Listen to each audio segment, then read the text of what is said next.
right, guys, let's get into some entertainment, wrestling.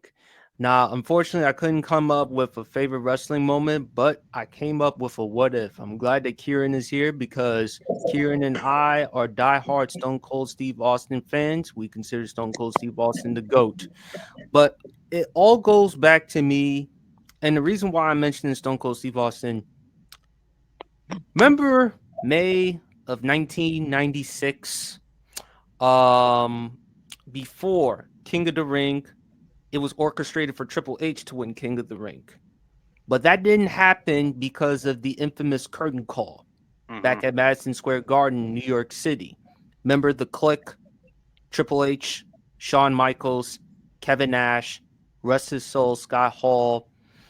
After a match between Diesel and Shawn Michaels, all four of them were hugging each other and saying their goodbyes because Kevin Nash and Scott Hall accepted offers to go to WCW, WWF's arch rival at the time.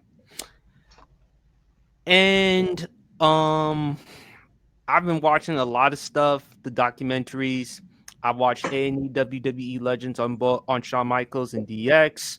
I've watched what Jim Cornette has had to say. Love Jim Cornette, although he can be colorful from time to time. But when I look at the current call situation, I'm like, what if? What if had Triple H had won King of the Ring?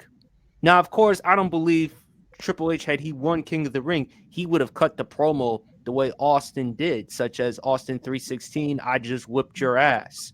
And that was right after his first match against some opponent. I don't remember the name of the opponent. The first one, Champ BRF. Maybe you can tell me who it was. Roberts.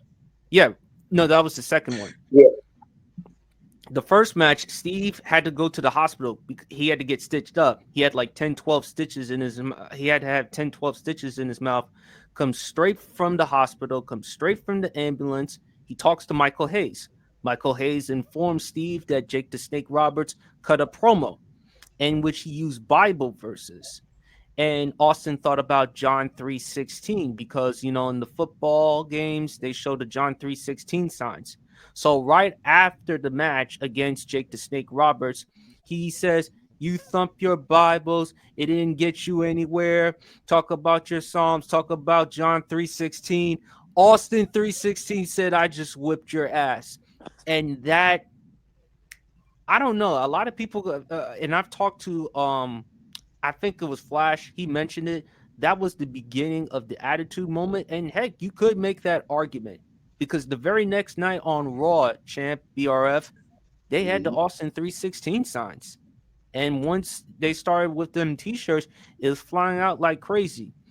But imagine if Triple H had it not been for the curtain call. Imagine if he had won King of the Ring. No, I don't believe he would have cut the promo the way Austin did. Could Triple H have become a bigger star than what he is now? Because Triple H, the cerebral assassin, the 13, 14 time champion, one of the greatest heels in the ruthless era, and then to some extent in the attitude era. Remember, I mean, JR, we all know good old JR, the great Jim Ross. We know some of the things he said about Triple H, especially at SummerSlam, and all the other things that he said about Triple H. And Triple H, remember, he recalls the famous quote his father in law, Vince McMahon, gave him. I can't use the exact term, but it goes a little something like, "You're going to have to learn to eat bleep and like the taste of it." So, Kieran, I'm going to let you go first because you're a big Austin fan as I am.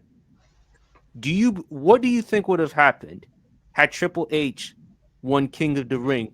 Do you believe Triple H would have been a bigger star than what he is now? Do you believe that would have cost Austin as far as being in the conversation as the GOAT? Do you believe that Austin could have still been as big as he is now had it not been for King of the Ring? What are your thoughts? So, first of all, I'll go to the curtain call. The curtain call is important because Vince McMahon was very angry. He did not like real life situations like getting involved with wrestling, and that was a big moment in wrestling because a lot of people breaking kayfabe was not a thing at all. before that moment. Unprecedented. And even Ric Flair said it himself, the click was an insult to our business. And had they done that in the 70s or early 80s, all four of them would have gotten the bleep beaten. Yeah. My thing about Triple H, I love Triple H. He's personally my goat heel, like for a wrestler. I think he's the greatest heel for a wrestler we've ever seen. Never seen one man like Jim Ross call all the things that he called Triple H. Um, um, I don't think it would have made star. I think Austin was the right move.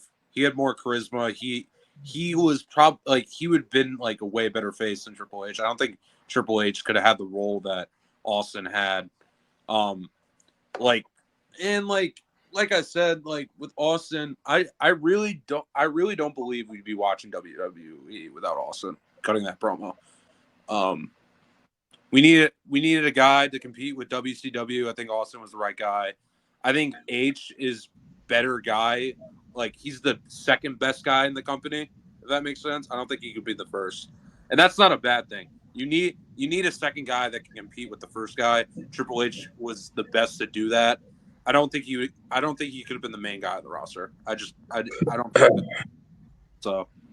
Um, it's a difficult situation too because Hunter has had a great career. I think he's top five, but it's like it's unfortunate. But BRF. This is a, this is actually a really good question, and I mean, there's a lot to process here because you look at it from the standpoint of if the curtain call. Well, you look at it from two standpoints: either the curtain call never happens, or the curtain call happens. But what really hurt Triple H was the fact that Shawn Michaels went away. Like Shawn Michaels was doing his thing, so you can't punish him. He's the champ. So you got to punish somebody for it. So let's say Triple H wins King of the Ring, because I think at that time you win King of the Ring, you're instantly number one contender. You earn a WWE, you earn a world title shot. If he wins the world title after that, then is he more? Does he want to evolve his character? Like if he wins the championship as Hunter Hearst Helmsley as the Blue Blood, is he more willing to change and evolve his character? Because I feel like a lot of the things that transpired after the curtain call really forced Triple H to kind of look at himself and like kind of evolve his character a little bit.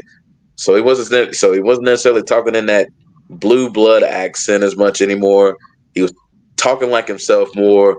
And then the whole DX run came and he really kind of let loose and was allowed to really be himself. And then he got his group, his version of DX with the New Age Outlaws in China and X Pac.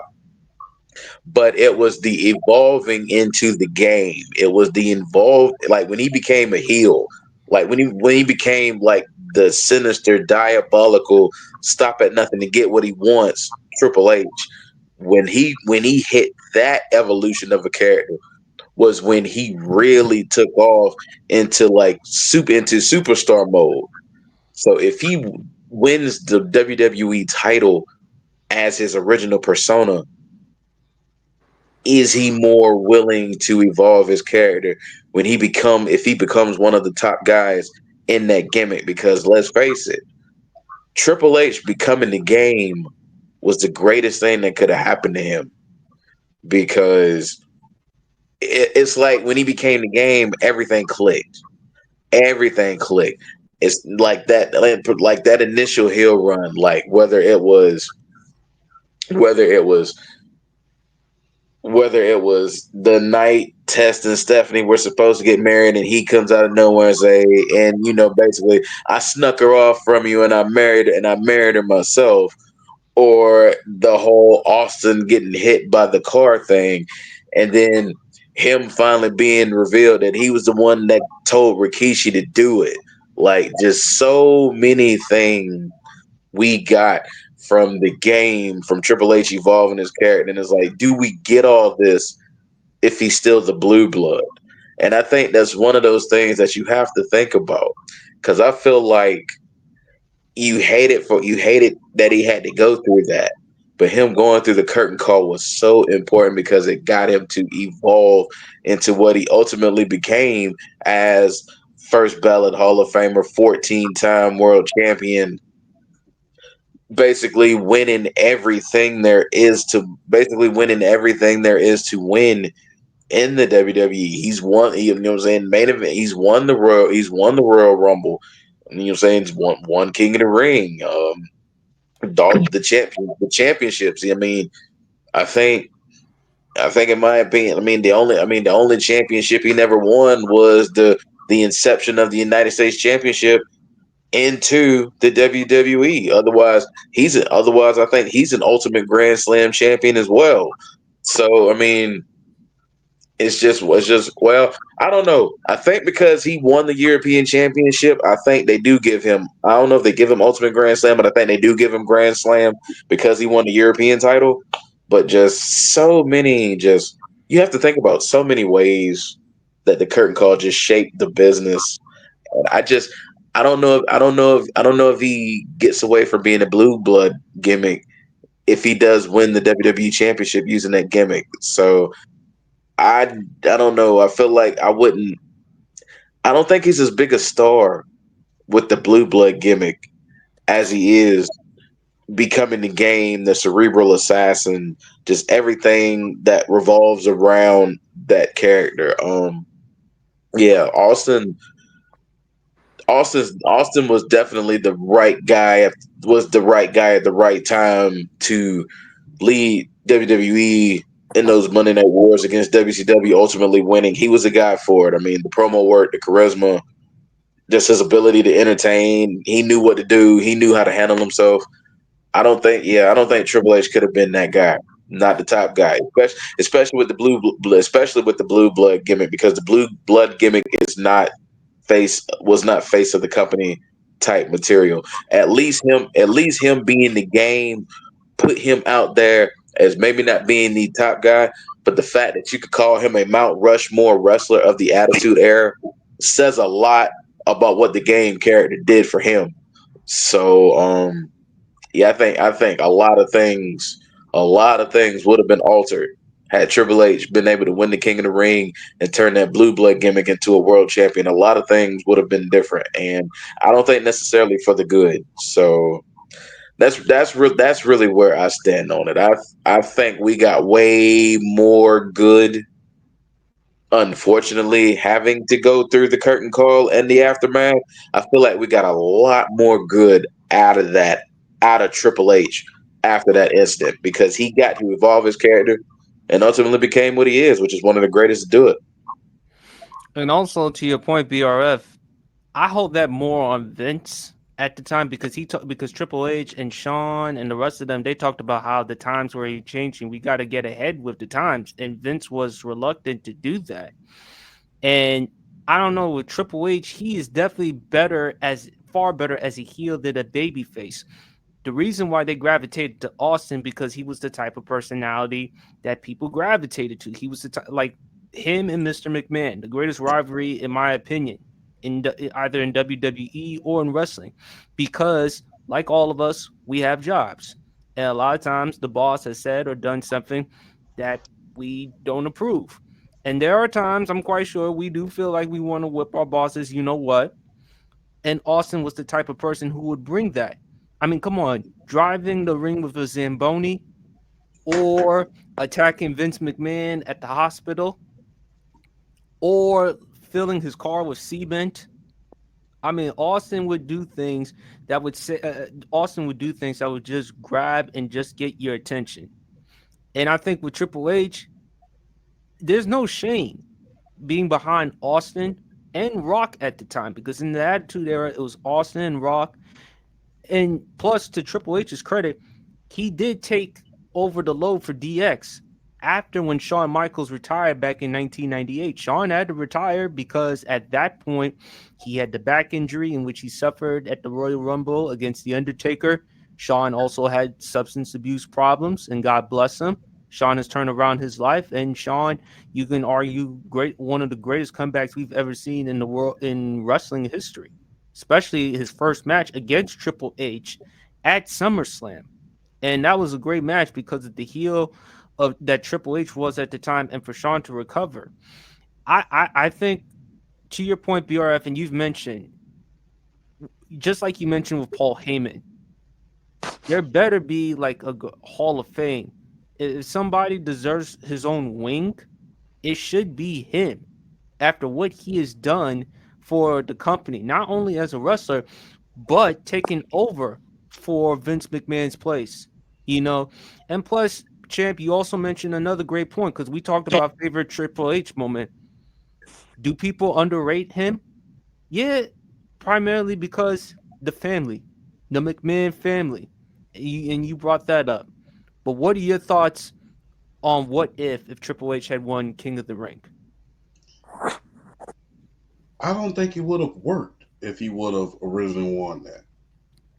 If you really, really think about it, I think people misconstrue history a lot. And I'm just going to be honest.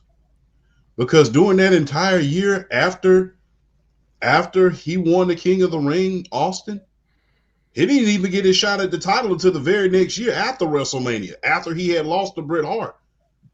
He didn't wrestle for the title until Cold Day in Hell against The Undertaker after he won the strap at WrestleMania 13 against Psycho Sid. So I think it's Mm-hmm. a common misconception about what happened with that King of the Ring matchup. So I think that's a common misconception about that. So, and the thing is, look, you can't block anything that's organic. Austin 316 says, I just whooped your blank. That was so organic during the time. And the thing is, that one statement elevated him from a mid Carter all the way up to just in the stratosphere. That one line. And you got to think of like about this. I don't think that blue blood situation would have worked. I don't think it would have worked. And that year, he didn't have that one signature match. Although he was on punishment, I would say that year leading up to that, he didn't have that signature match that you just said. I gotta watch Triple H. Do you I mean, remember? Sorry to interrupt you, Chip, but do you remember WrestleMania 12 match before 2 months before yes, against Rest His Soul, the Ultimate Warrior? yes, he got buried in that match. Whereas a month earlier, you saw how grimy that Stone Cold was at WrestleMania 12 because he beat Salvio Vega. Right. So the thing is, I don't think that blue blood situation would have worked.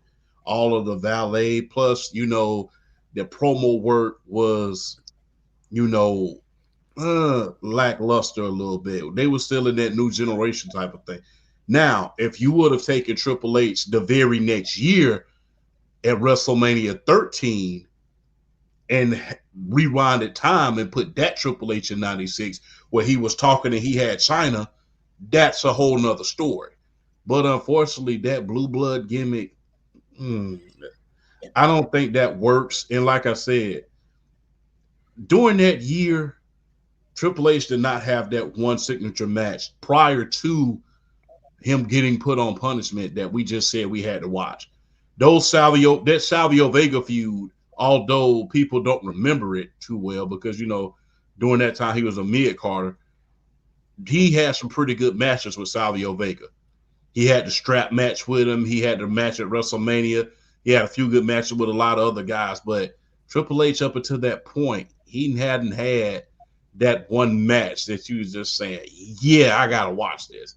That blue blood really wasn't doing it for me. And plus, right after that, he had those matches with Marvelous Mark Merrill that was like, they good, but I'm really watching this to see somebody else. And you know who that somebody else is. So Mm.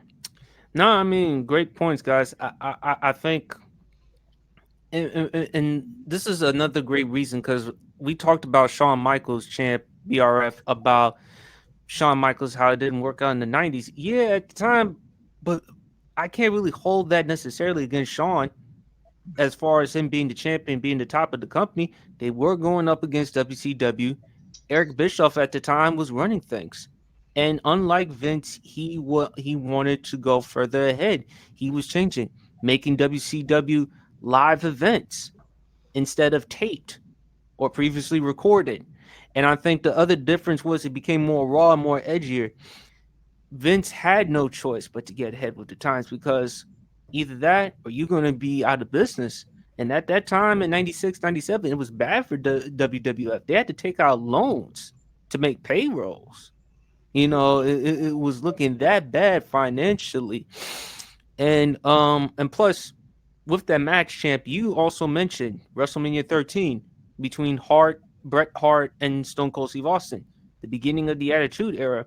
That's when Bret Hart had to go from babyface to heel, and for Austin to go from heel to babyface because of how people were gravitating to Austin, because of his brash, his bravado, and that's the thing that people loved about Austin. And also, speaking of Bret Hart, Austin would have worked anywhere because shout out to Bret Hart, and he mentioned he knew that Austin was a great talent at WCW. He knew that he wanted to work with Steve. And also shout out to another great guy, Paul Heyman.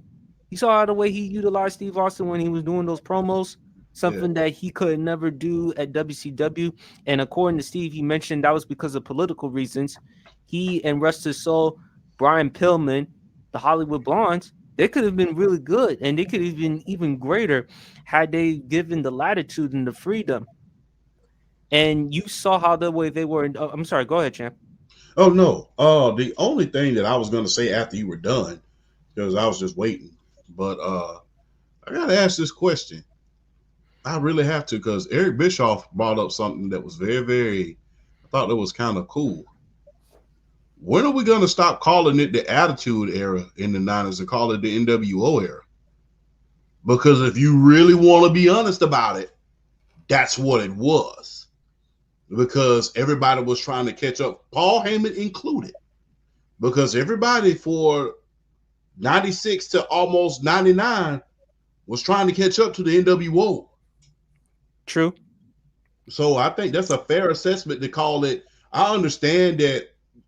Look, we all know how the history books work. Not to be political. This is not a political statement to everybody who's listening out there in TV land. But we all know the history books are written by the ones who won the war. We all know that. Vince McMahon won the Monday Night War. Therefore, he gets to write the history books. History is his story. Let's just keep it real. So that era is deemed the Attitude Era. But the reality of that situation is that 96 through 99 was in fact the NWO. Especially when Hulk Hogan turned heel. Yes. How he went from babyface to heel and how he joined Nash and Hall. And look, they even had Dennis Rodman joining NWO as well. Yes. But also, Chip, and I really hate to say this with Eric Bischoff, do you think he's saying that because of Vince Russo? Because Vince Russo came into the WWF in the late 90s and how he incorporated a lot of things in the Attitude Era, such as the Jerry Springer stuff. Could that be a reason? No, I don't think that's the reason at all. The thing is, look, it's kind of like this. It's kind of like, I'll compare it to something. People call, I'm trying to put this in a way where it's TV friendly. People call certain eras the greatest era of, let's say, fashion. But people don't like to acknowledge the early 2000s and mid 2000s as one of the greatest fashion era. And that's what I think about WCW. Yes, I lost the war. But that still doesn't discount the fact that you had to catch up to me in order to win the darn thing. Hey, in reality, the reality is this. Up until the NWO, no, everybody was losing money. It wasn't just Vince McMahon.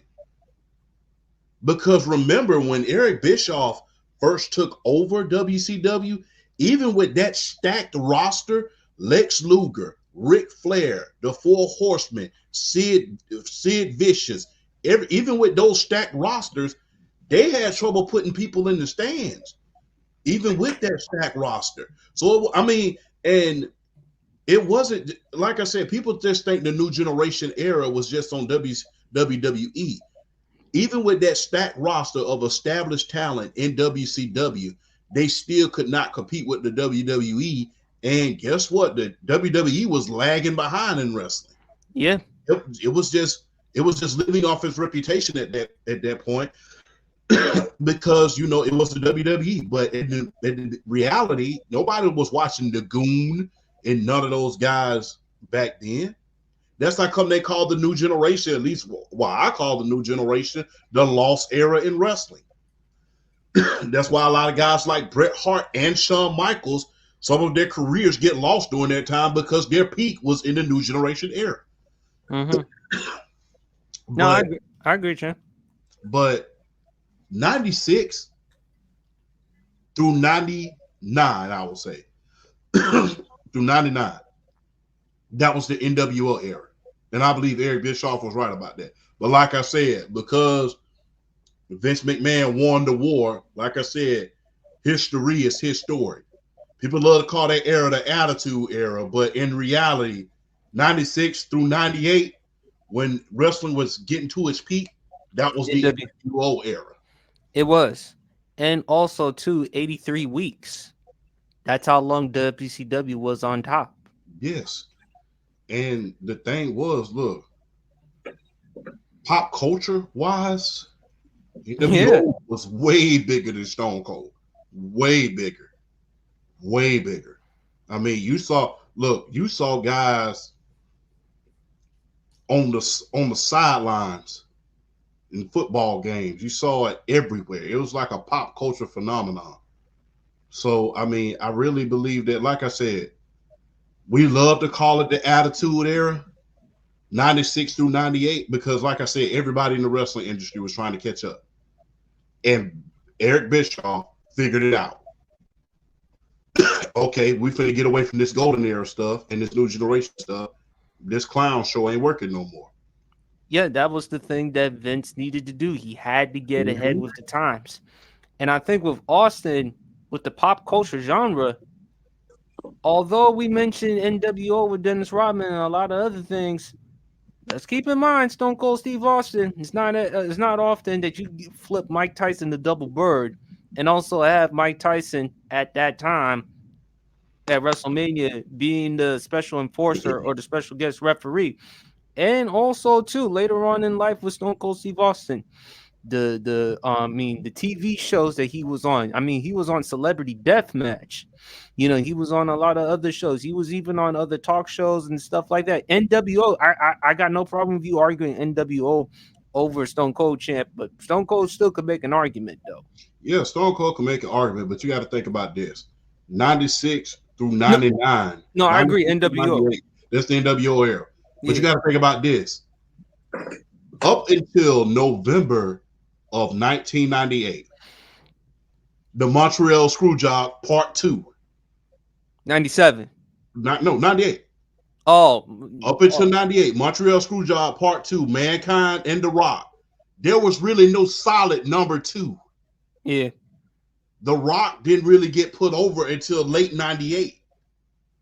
People don't like to acknowledge that. People act like The Rock was just always this big, huge star throughout the beginning and the end of the Attitude Era. No, that was never the case. Yeah. He didn't get put over until 1998. That's how come I call the thing is they literally impersonated. That's why I call the Montreal Screwjob Part 2. They literally impersonated that in order to get him over. Okay. He didn't get put over up until that time. But even then, even with Stone Cold as number 1, as the WWF champion, as one of the hottest acts in 97. And then hell, they even put the Grand Master, they even put the strap on the Grand Master himself, The Undertaker. And that still couldn't put them over the NWO. Right. Also, the reason why I brought up Vince Russo, champ, because you mentioned about the Montreal screw job between Bret Hart and Shawn Michaels. and Jim Cornette explained their stories on Dark Side of the Ring. Do you remember how Jim Cornette said about the double cross? How when because remember they were at Vince McMahon's house before the Montreal screw job, and Vince McMahon, according to Jim Cornette, asked him, "Well, how would you do it, pal? How would you handle the outcome?" And Jim was like, "Vince, double cross him." And I don't know if it was his attic or his basement, but inside Jim Cornette's house, he had a huge collection of classic wrestling books and magazines. And he said something that resonated with me, which was, you can learn so much about this stuff, so much about modern wrestling from these classic books and magazines because history will always repeat itself. Then he brought up the other Montreal screw job, Battle of the Bite, Stranger Lewis versus Henry DeGlon. You remember what happened in that match, champ? Yeah, he put his finishing move on him, and then the Glon started screaming bloody murder. And come to find out, he bit himself before the match even started. Had his manager bite him before the match even started. I'm not for certain that I'm saying it right, but I'm just putting it by memory. But yeah, Right. I remember that. Yeah, that was the original Montreal screw job. And plus, Vince Russo has taken credit. He was even asked, did Jim Cornette explain the story about the double cross? And he said, unless if he were in the bathroom during that scenario, that never took place. That scenario never took place. He said he wasn't going to call Jim Cornette a liar, but the way Vince Russo recalled was pitching the idea to Vince McMahon, have Sean put the sharpshooter on Brett. Jim Cornette, of course, claimed that Vince Russo had no idea what a double cross was. He even said that he saw Vince Russo's eyes bugged out. And you also brought up, member champ Battle at the Beach, Hulk Hogan versus Jeff Jarrett. The reason why Hulk Hogan won that match and walked away with the title is because, of course, he exercised his creative control clause. Yeah. And remember the scathing promo that he cut on Hulk Hogan. Was that his way of saying that I was responsible for the Montreal screw job? Because you did allude to that. Oh, look, that's probably one of his ways of doing that. What I get surprised of when people bring up the Montreal screw job is this. To my knowledge, every documentary I've watched outside of Dark Side of the Ring, Montreal screw job started with one man, and that's the man who running WWE right now. That was Triple H. Because remember, on that phone conversation, when he was on the phone with Vince McMahon, when he was on the phone with Shawn Michaels and whoever, he said, when Shawn Michaels said, "Well, I'll do whatever you want." And remember what Triple H said: blank him. If he doesn't want to do business, then you do business for him. And everybody started getting on the same page after that. So I get real. I would love to have a candid conversation from Triple H's perspective on whose idea the screw job was, because when you think about that part of it, when you think about it through Shawn Michaels and Triple H's perspective and their conversations with Vince McMahon, I would love to see who brought that up. Hell, I would love to have a conversation with Vince himself to say, hey, who brought that up first? Was it whoever? Because, there's always, people always say there's two sides to every story. There's four sides. There's one side, there's two sides, there's the truth, and there's the ever-loving truth, because people like to stress the truth a lot. So, True. But I also think the reasons why Brett didn't want to drop the belt to Shawn was because of what Shawn Michaels said to him, according to Brett, and he's been very adamant about this. Brett, when he was introduced the idea of dropping the belt to Shawn at Survivor Series, Brett told Shawn, hey, Shawn, just want to let you know I have no problem dropping the belt off to you. And he recalled Shawn Michaels telling him, while I appreciate that, but just to let you know, I'm not willing to do the same thing for you. And then on top of that, it is Canada, Bret Hart's home country. And he didn't want to let down or disappoint his Canadian fans. But the other thing, and Jim Cornette has also mentioned this too, the reason why they screwed Bret wasn't because of Bret Hart. They screwed him because of Eric Bischoff, because Bischoff was a crook. Remember the Medusa situation, BRF champ? Remember when Medusa at WCW threw away the women's WWF title in the trash, claiming that's what she thought of the title? but you got to ask yourself this.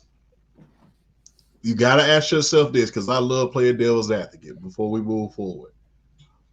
Were you really afraid of the Medusa situation? Were you really afraid of that situation happening again? Or were you afraid of WCW doing the same thing that you did several years earlier, almost 6 years earlier, when Ric Flair came over and showed up to the WWE television taping with the WCW belt? Was you afraid of karma biting you in the behind? Because the thing was, years before Medusa ever came and threw that women's belt in the trash can, which I'm not trying to sound any type of way before I say this. Let me be very, very careful. That belt back then didn't have as much luster as it would have today. Read it, listen to what I'm saying. That women's title back then in the 90s, because the women's division wasn't as legitimate as it was today, didn't have as much luster as it would today. If, let's say, Nikki Lyons wins the WWE Women's Championship and goes to AEW and throws the Women's Championship in the trash can, that's That'd a be a pipe huge bomb deal. for the ages. Back then, yes, that was must-see TV, but guess what? It didn't have the luster that it had. So the thing is, when people bring up the fact, oh yeah, we were afraid that he was going to show up to television and do what Medusa did. No, you were afraid that he was going to do the same thing that you did, Vince McMahon. You brought Ric Flair after he had, because remember, Ric Flair had that contract dispute with Jim Herd. And remember, back then, before you became world heavyweight champion, just another useless fact, you had to put a $25,000 deposit on that world heavyweight championship belt before you won it, according to tradition of the NWA. So guess what? Jim Herd not only had a contract dispute with Ric Flair, he also did not want to give Ric Flair back his $25,000 for the deposit on the belt. So he ended up going to the WWE. His first day on the WWE, who comes out? Him, Ric Flair, Bobby the Brain Heenan, holding up the WCW World Heavyweight Championship belt live on WWE TV. And guess what Bobby the Brain Heenan said? This is the real world champion right here. Because remember, Hulk Hogan was the champion for the WWE back then. So the thing is, were you really concerned about the same thing happening with Medusa? Was that really the part that scared you, Vince? Or was it the fact that, okay, if I don't take this bet off him, then guess what? He's going to do the same thing to me that I did with Ric Flair just 8 years earlier. But here's the thing, champ. Unlike Ric Flair, Bret Hart, anytime when Bret Hart says something, Bret Hart is a man of integrity. That's the thing. Bret is all about business. Bret is a consummate professional, and a lot of that comes, of course, from his family's lineage. Yeah. Bret was eaten. Plus, there was the documentary on, I think, yes, Wrestling with Shadows. Yes. Remember when Bret Hart and Vince McMahon were having the conversation? Look, it's really hard for me to be depicted this way. And plus, you got Vince McMahon. He even said it himself. I'm willing to do anything. Bret Hart asked Vince McMahon, "What would you like to do today?" Vince says, "I'm open to anything."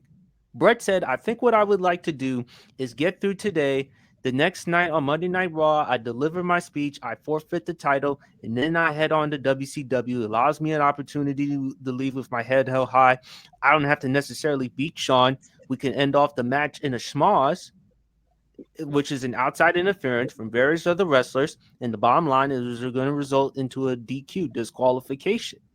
So and Bret Hart recorded that conversation with the producers of the documentary at that time. So my thing is with Bret, I had no problem with him doing that because, again, if had it not been for that, then we were just taking Vince McMahon at his own word. Even though Bret Hart is a man of integrity, even though Bret Hart comes from family lineage, you have to include that. But my thing is, Bret is a man of his word. And plus, Bruce Pritchard, he said on WWE Legends about Bret Hart and Shawn Michaels when he said it wasn't Bret's choice. Actually, it was. Bret Hart had reasonable creative control. So my thing is, it didn't have to be Shawn Michaels. You could have went with somebody else. You could have went with The Undertaker. You could have went with anybody else. But it seemed like to me, Vince, you wanted to go with Shawn because, of course, Shawn was the type of guy that you gravitated to. Jim Ross has been on the record saying Shawn Michaels reminded Vince of a young Vince, defiant, attitudinal. I understand the reason that standpoint, champ, but my thing is, I don't think and even Jim Cornette even heard Vince McMahon said, I trust Bret not to do that. I just don't think he trusted Bischoff because he was afraid that Bischoff was because Bischoff's word then not really credible. Yeah, And on top of that, he was afraid of even exposing the WWF business even more, meanwhile helping out WCW. That's yeah, what it seems like to me. yeah. And I agree with you on that because guess what? Like I said, but that piggybacks to what I was saying about the WCW title being on WWE TV back in 1991. Like I said, 6 years earlier. And remember, like I said, it was a contract dispute between Jim Herd and Ric Flair. Mm-hmm. Ric Flair didn't take back the belt. He brought it to WCW, WWE TV. Hey, and as the boss, you have the final call on that, whether to put it on TV or not. You No, have we the knew that Bret wasn't going to bring the.